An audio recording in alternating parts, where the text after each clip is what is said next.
ಈ ವರ್ಷ ನಾಳೆ ನಮ್ಮ ಸ್ವಾತಂತ್ರ್ಯ ದಿನಾಚರಣೆ ಇದ್ದು ಜಂಬೂ ಸವಾರಿ ಪ್ರಾಕ್ಟೀಸ್ ಆನೆಗಳು ಬರಲಿದ್ದು ನಾವು ನಮ್ಮ ಸ್ವಚ್ಛತಾ ಸಂಬಂಧಪಟ್ಟಿರೋದು ಸ್ವಚ್ಛತೆ ಸಂಬಂಧಪಟ್ಟಿರೋದು ಹರ್ಘರ್ ಸ್ವಚ್ಛತಾ ಹರ್ಘರ್ ತಿರಂಗ ಏನು ಪ್ರೋಗ್ರಾಮ್ ಇದೆ, ಮನೆ ಮನೆಗೆ ಸ್ವಚ್ಛತೆ ಮನೆ ಮನೆಗೆ ತಿರಂಗೆ, ಆ ಒಂದು ಕಾರ್ಯಕ್ರಮದ ಅಡಿಯಲ್ಲಿ ನಮ್ಮ ಈ ಜಂಬೂ ಸವಾರಿ ಪ್ರಾಕ್ಟೀಸ್ ಟೈಮಲ್ಲೇ ನಮ್ಮ ರಾಷ್ಟ್ರಧ್ವಜವನ್ನು ಬಳಸ್ಕೊಂಡು ನಮ್ಮ ಸ್ವಾತಂತ್ರ್ಯದ ದಿನಾಚರಣೆ ಆಚರಿಸುವ ಹಿನ್ನೆಲೆ ಮತ್ತೆ ಈ ಮೈಸೂರು ಮಹಾನಗರ ಪಾಲಿಕೆ ವತಿಯಿಂದ ನಗರವನ್ನು ಸ್ವಚ್ಛವಾಗಿ ಬಿಡಲು ಮತ್ತೆ ಮುಂದಿನ ವರ್ಷ ನಮ್ಮ ಸ್ವಚ್ಛ ನಗರದ ನಂಬರ್ 1 ಪೊಸಿಷನಲ್ಲಿ ಬರಲು ಇದು ಒಂದು ದೊಡ್ಡ ಲೆವೆಲಲ್ಲಿ ಪ್ರೋಗ್ರಾಮ್ ಮಾಡಿದ್ದೀವಿ. ಇದು ತುಂಬಾ ಆಕರ್ಷಣೀಯವಾಗಿ ಜನರಿಗೆ ಹತ್ತಿದೆ ಅಂತ ನಾನು ಭಾವಿಸ್ತೇನೆ.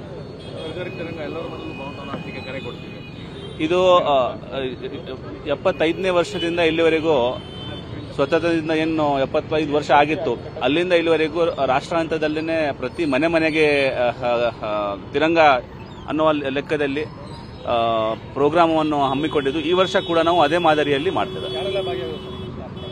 ಇದರಲ್ಲಿ ನಮ್ಮ ಎಲ್ಲ ಪೌರ ಕಾರ್ಮಿಕರು, ನಮ್ಮ ಎನ್ವೈರನ್ಮೆಂಟಲ್ ಇಂಜಿನಿಯರ್ಸು, ಹೆಲ್ತ್ ಇನ್ಸ್ಪೆಕ್ಟರ್ಸು ಅವರೆಲ್ಲ ಭಾಗಿಯಾಗಿದ್ದಾರೆ. ಅವ್ರ ಜೊತೆಗೆ ಅರಣ್ಯ ಇಲಾಖೆ, ಪೊಲೀಸ್ ಇಲಾಖೆ ಮತ್ತೆ ಸಾರ್ವಜನಿಕರು ಕೂಡ ಈ ಒಂದು ಕಾರ್ಯಕ್ರಮಕ್ಕೆ ಭಾಗಿಯಾಗಿದ್ದಾರೆ. ಇದರ ಮೂಲಕ ನಾವು ನಮ್ಮ ನಗರದ ನಿವಾಸಿಗಳಿಗೆ ಒಂದು ಸಂದೇಶ ಏನಂತಂದ್ರೆ, ನಮ್ಮ ನಗರವನ್ನು ಸ್ವಚ್ಛಬಿಡಬೇಕಾದ್ರೆ, ನಾವು ನಂಬರ್ 1 ಬರಬೇಕಾದ್ರೆ ನಿಮ್ಮ ಸಹಯೋಗ ನಮಗೆ ತುಂಬಾ ಬೇಕಾಗಿದೆ. ಯಾಕಂದ್ರೆ ಇದು ನಮ್ಮೆಲ್ಲರ ನಗರ, ಇದು ನಮ್ಮ ಐತಿಹಾಸಿಕ ನಗರ, ತುಂಬಾ ಇದಕ್ಕೆ ಬೆಲೆ ಇರುವ ನಗರ, ಜನ ನೋಡ್ತಾ ಇರುವ ನಗರ, ಅಂತಾರಾಷ್ಟ್ರೀಯ ಮಟ್ಟದಲ್ಲಿ ಜನ ನೋಡ್ತಾ ಇರುವ ನಗರ. ಬನ್ನಿ ಕೈ ಜೋಡಿಸೋಣ, ನಮ್ಮ ನಗರವನ್ನ ಸ್ವಚ್ಛವಾಗಿಡಿಸೋಣ.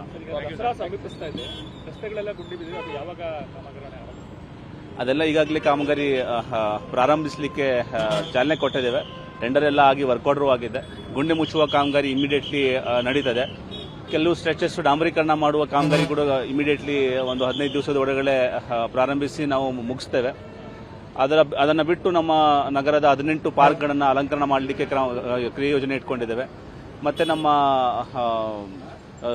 ನೀರಿನ ವ್ಯವಸ್ಥೆ ಆಗಲಿ ಮತ್ತೆ ಶೌಚಾಲಯ ವ್ಯವಸ್ಥೆ ಆಗಲಿ ಅದಕ್ಕೂ ಸಿದ್ಧತೆಯನ್ನ ಇಟ್ಕೊಂಡಿದ್ದೇವೆ. ಸರ್ಕಲ್ಸ್ ಅಲ್ಲಿ ನಮ್ಮ ಏನು ವಿವಿಧ ಮೇಜರ್ ಸರ್ಕಲ್ಸ್ ಇದಾವೆ ಅದನ್ನು ಅಲಂಕಾರ ಮಾಡಿ ಅದನ್ನು ಪೇಂಟ್ ಮಾಡಿ ಸ್ವಚ್ಛವಾಗಿ ಇಡಲು ಕ್ರಮವನ್ನು ತಗೊಳ್ಳಲಾಗಿದೆ.